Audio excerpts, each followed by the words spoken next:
Welcome to Live, Love Lake Oswego. My name's Will Fendon. For almost 20 years, I've been a top realtor in Lake Oswego. My family and I built this real estate YouTube channel to celebrate everything that makes Lake Oswego such a great place to live. If you're thinking about buying or selling real estate here, I'd love to chat with you. Please feel free to reach out to me. You can call or text me anytime at the number that you see on screen right now. But if you're just interested in seeing more of the community content that we're creating for this channel, we hope you find it useful and we're glad you're here. If you've been following our channel, you know that we recently launched a series called Lake Oswego Heroes to recognize people in the community that are making a huge impact because of what they do. Today, we've got somebody very special to introduce you to. My wife, Jane, is on location with him right now. Let's go.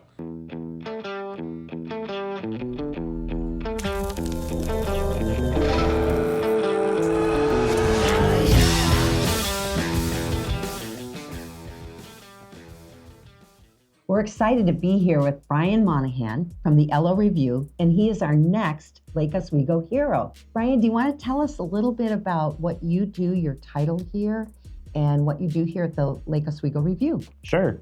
I have a lot of titles because I'm part of a bigger company, Carpenter Media Group Oregon or CMG Oregon, but here in Lake Oswego, I am the publisher. Most people don't understand what the publisher of the paper does. They do it all. They do it all. Everything from taking out the garbage to fixing the newspaper boxes. But most importantly, I'm here to make sure the business is functioning as a business. I work with the news team to make sure that Patrick Malee, our editor, is making sure he's covering all the right things, or his team is. But I really try to stick to the business side, so helping on the advertising, anything cost-related, production, press. So it's just really, my goal is to make sure the community has a newspaper that's functioning. And it's not just a newspaper, but all our communication assets, our newspaper, our magazine, our newsletters, our website, our social media feeds. It's all those things that we bring together to serve the community. So Brian, tell us a little bit more about the Lake Oswego Review. Sure. The paper has actually been in the community for more than 110 years. We really pride ourselves on being Lake Oswego's best source of local news. And the nice thing is every year we enter different contests, and our journalists and our advertising is recognized consistently as we are as one of the best news organizations or best newspapers in the state of Oregon, as well as nationally too. Last year, I think we took third place nationally for weekly newspapers in the nation in terms of newspapers. So we take a lot of pride in that kind of work. But we, just until recently, were owned by Lake Oswego's own Dr. Robert Pamplin Jr. He sold his interest in the company. Now we're owned by a company called Carpenter Media Group. They own 250 newspapers all over the country, but they are very dedicated to local journalism. They have the same intent in terms of what Dr. Pamplin had, in terms of creating great communities through trusted local news. And so we are just continuing what they, under their guidance and leadership, what Dr. Pamplin has done for the last 25 years. Wonderful. And so that's what makes Lake Oswego special, I think, is having a local paper. So we really pride ourselves in the work we do. Each week we publish, the paper comes out every Wednesday, but we also every day put out more than 20,000 newsletters to local people, highlighting just some of the stories that are on our website. People can go to our website every day. I think we have more than 8,000 people a day coming to our website, which covers just everything about Lake Oswego. And then we have our monthly magazine that goes out to more than 20,000 people each month, and that highlights things to do, businesses, places to go, that sort of thing. So we know that getting our information out there in a variety of ways is the most important thing that we can do in terms of educating the community. So we try to do that through all our different assets. It's wonderful.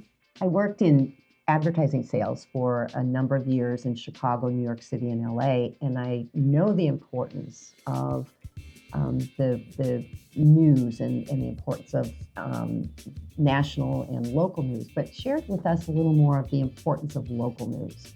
Yeah, and I appreciate that you worked in media, so most people don't understand what we go through, especially on the advertising side. Yeah, I know you do. That's my get it. That's my bread and butter. But yeah, no, I appreciate you saying that, because I think the nation right now is really divided And I know people think it really has to do with more political, but I really think it comes down to communication and information and how people are informed about stuff. And the problem right now is people can get their news in so many different sources. They're not always balanced and trusted. And I think that's what differentiates what we here do at the Lake Oswego Review compared to other media.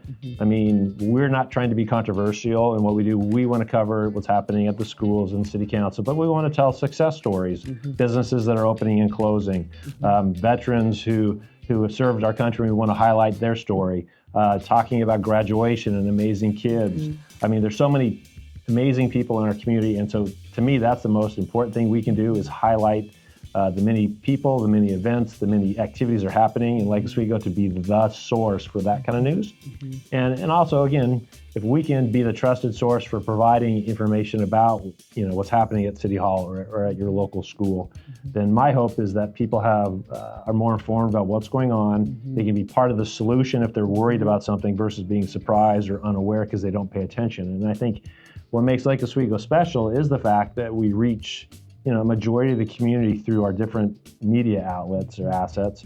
And because of that, Lake Oswego is really one of the more cooperative, engaging, successful communities in the Portland area. I mean, I think there's a reason why we have the best schools, one of the largest chambers, why we have 5,000 people showing up for whether it's a concert at the park So true. or our farmers market. I mean, again, it's this community works together. And I think partly is because of the partnerships that happen within the city, the school district, the chamber, and the local media. I always like to think that we're different than, nothing against TV or radio, but we're here in Lake Oswego. We care more. If I run into you at the store at Safeway and you say, Brian, that was not a good story, I have to answer to you. It's more personal to me. And so that's why it's real critical that we take care of our community. We want to be fair and balanced, but we're going to have to write some hard stories sometimes, but we want to make sure we can stand up and stand behind whatever we write. And so that's why telling the stories are so important. And that's why, again, we want to be a little different. And so it's not our job to create controversy. I hate controversial stories. It doesn't do me any favor. It just gets people angry at me. And that's the thing about working in media. I have the ability to make somebody mad every single day based on what we produce, and that's the last thing I want to do. We just want to be fair, do the stories right, treat our community in the way it needs to be treated, and get the information out there so people can feel aware and involved. And the most important thing that people really need to do is just take the time to subscribe and read. Yeah, I couldn't agree more. Brian, can you tell us a little bit more about how the paper is actually made and some of the staff and things like that, the nuts and bolts? That's a great question. Most people don't realize the process and actually how few people are really involved in it. So here in Lake Oswego, we have an editor, Patrick Malee. We have a dedicated reporter in Corey Buchanan. Mac Larson is our education reporter, and then Miles Vance is our sports reporter. What's interesting about all those people is they're wearing multiple hats. We don't just serve Lake Oswego. Corey kind of does, but everybody else is covering Westland and Wilsonville as well. So the staff is always covering a variety of communities, because out of this office here in Lake Oswego, we produce the Lake Oswego Review, the Westland Tidings, the Wilsonville Spokesman, our magazine, the Charbonneau Villager, and all those people, plus a few others from those communities, usually one reporter per newspaper, are all integral in putting this together. Patrick Malee, our editor, he's got the hardest job. He has to make sure that all the stories are accurate. He's working with reporters to make sure they're timely, checking sources. He's the one that manages the opinion page and gets all the letters to the editor. And so he's managing that process. He's also the person that decides what's the stories on page one. What's the story? To catch everybody. Yeah, and not just that, but just where the stories go and try to create an organized version of the paper. I work with the ad staff and how many ads are in the paper. Most people don't understand that we make our money based on advertising, as you know. You get it. And so again, people wonder, why can't the paper be bigger, or why is it smaller? Well, it's based on how many ads we sell. So the more ads we have, the more stories we can write, the more work we can do. And I always try to remind people, if you subscribe or you advertise, those are the two most important things you can do to help us serve the community. Pre-COVID, our staff here at the Review alone was almost 8 people.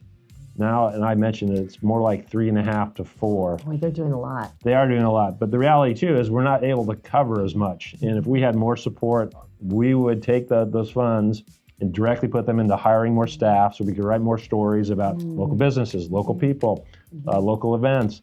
Again, we really want to just serve the community.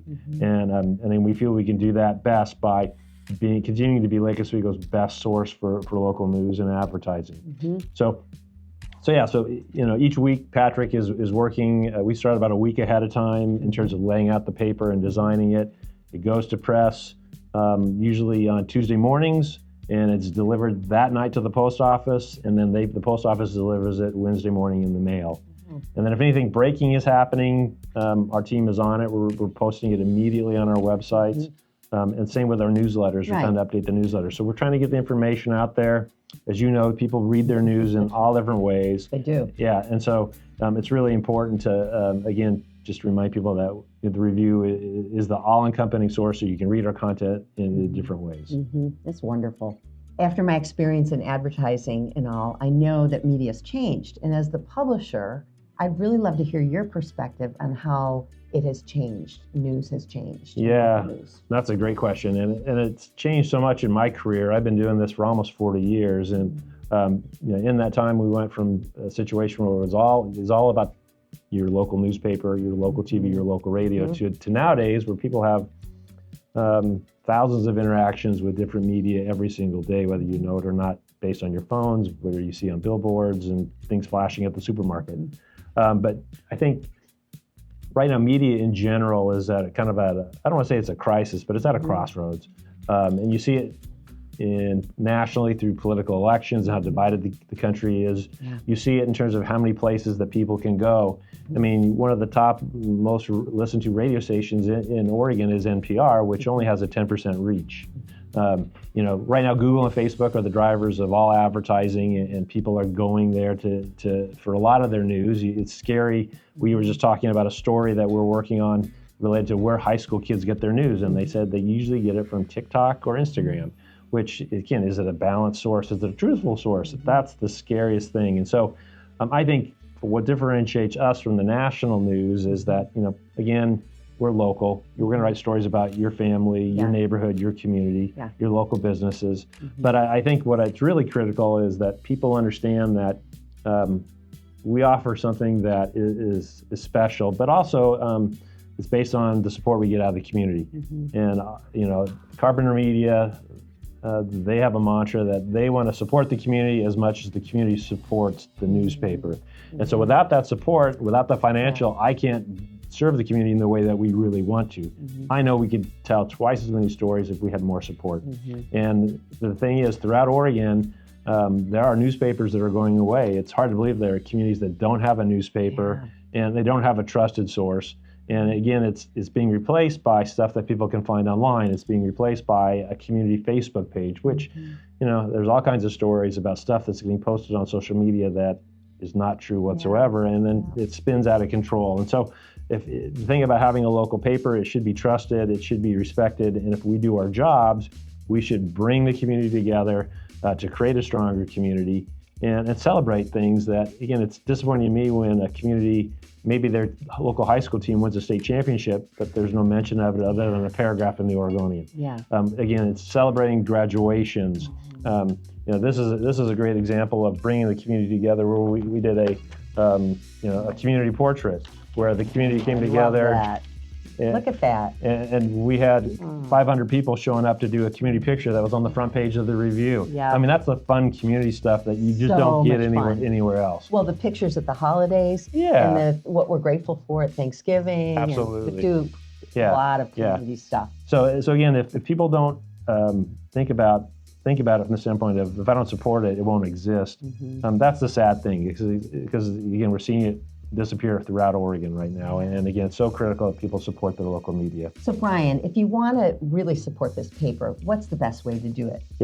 I appreciate that. And it's really not supporting the paper. To me, it's supporting the community. And so the best way to do it is two ways. Subscribe, $72 a year. It's not a lot.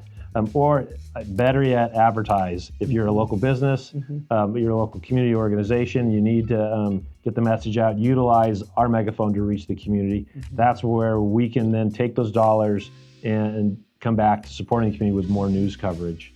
I always tell people that you don't want to give up on your community, and when you don't subscribe to your new local newspaper, you're giving up on your community, because it's the one grassroots way that we can build community. Yeah. And again, just by supporting it through advertising or subscriptions makes all the difference in the world. So where do they go to actually subscribe? Yeah, you can go to lakeoswegoreview.com. Okay. Click the subscribe button in the upper right, Okay. and you can subscribe online to just the printed paper, combination of the print and the newspaper, or actually if you want to reach the news from all over Oregon, we have an option there. Oh, cool. But it's very easy. Just go online to lakeoswegoreview.com. Great. So what do you do that's different at the LO Review for this community? Yeah, I appreciate you saying that, because again, it's all about local. So a couple things I'm really proud of. We really dedicate ourselves to around graduation, highlighting all the kids who are graduating that year by doing a special section listing the graduates and all the kids who won awards. We do a special section around that, and that actually wraps the front of the newspaper. I know, I've saved it when our guys graduated. Yeah, it's amazing. You want to play up those successes. We do the same thing with Cats going in the air. Yep, all those kind of pictures. It's all about bringing that together, but also like the state championship. Yep. We try to do things on a weekly basis, like Athlete of the Week. At one point, we had a sponsorship program related to Student All-Stars, where we could highlight kids who do well in the schools. We actually have a program called SWAG, where it's kids from the different high schools write about what's happening. So again, people can read our paper not for our stories, but to hear what they're talking about. Neat. Quarterly, we do these sections we call our amazing sections, highlighting local people from Lake Oswego. So amazing kids, amazing educators, community heroes, and veterans, which is a good example here. So again, it's all meant to highlight people who have done amazing things and create a stronger community. I think, we did this community portrait. That's something brand new. Again, we try to find those traditions. At Christmas time, we do our community holiday cheer, where we ask people to send in their family photos. Yep, we've done it. That's one of my favorite editions. I love it. And we do the same thing on Thanksgiving and or New Year's, with people saying what they're thankful for or what they hope for in the new year. Again, trying to just find new ways for people to be engaged, be part of the local paper. So to me, it's all about names and faces. The more people we can have as part of the paper, it creates a scrapbook opportunity. It's called what we call scrapbook journalism, the things you're going to cut out, save in your scrapbook, or put on your refrigerator. Again, that's the kind of things that I think differentiates what we do compared to any other media out there. Plus, we care more. You're right. It's our community. You're right. What's most important to you, Brian, that you want to convey to our audience? Yeah, I think what's really critical to me is the role we play in the community, and if we weren't kind of covering the local community, who would? Again, it's telling people stories. It's bringing the community together. If we're not at graduation, if we're not at the state championship games, if we're not at a school board meeting, if we're not highlighting all the winners of the upcoming chamber awards, again, nobody's going to tell those stories. And that's why, local media is so critical to a community, and it's a cherished resource that people really need to invest in. And it's not a big ask financially. It really comes down to not just paying for, subscribing to a product, but just taking the time to read and get educated on local issues. That's really what I want. I understand the value of a strong, cohesive community, because that's what Lake Oswego is. It is. It could be even more You're cohesive if we had more support, so we could write more stories. Yeah. But in general, in today's world, people just need to take that extra time to get informed about different things, and I think we are the best source in Lake Oswego to do that. Brian, thank you so much for your time and sharing everything about the LO Review with us, about what you do here, and how it's such an important pillar of our community, and how we all need to support it in a big way. We really appreciate that. And as our Lake Oswego hero, we have a little gift for you. This is a gift card to Nicoletta's Restaurant from Shari Newman, who is the owner of Nicoletta's Table here in Lake Oswego. Wonderful Italian restaurant, and we did actually a video on it. So hopefully you and your wife can enjoy dinner out. And just thank you so much for your wonderful information and what you do for this community. Well, likewise, this is great from Shari and Nicoletta's, but I appreciate what you and your family has done in terms of creating this channel, helping tell more stories about Lake Oswego, helping us spread the word about not just us, but all the other interesting things that are in the community organizations, amazing people. I mean, again, if it takes a village and you guys working with us collectively, it makes Lake Oswego just a better community. So thank you guys. You're welcome. And thank you. Brian was too modest to say anything about it during our interview, but recently he won a very prestigious award at a gala event called the Lake Oswego Chamber of Commerce Community Recognition Awards, where he was the recipient of the Dr. Bill Korach Leadership Award. Clearly, it's very well deserved. Thank you again to Brian Monihan for sitting down with us today to do this interview. We really appreciate it. Thanks for watching Live, Love Lake Oswego, the first real estate channel solely dedicated to all things Lake Oswego. If you'd ever like to have an exploratory conversation about buying or selling real estate here, please feel free to call or text me directly at the number on screen. Or if you'd just like to see more content about this amazing place that we call home, please consider subscribing.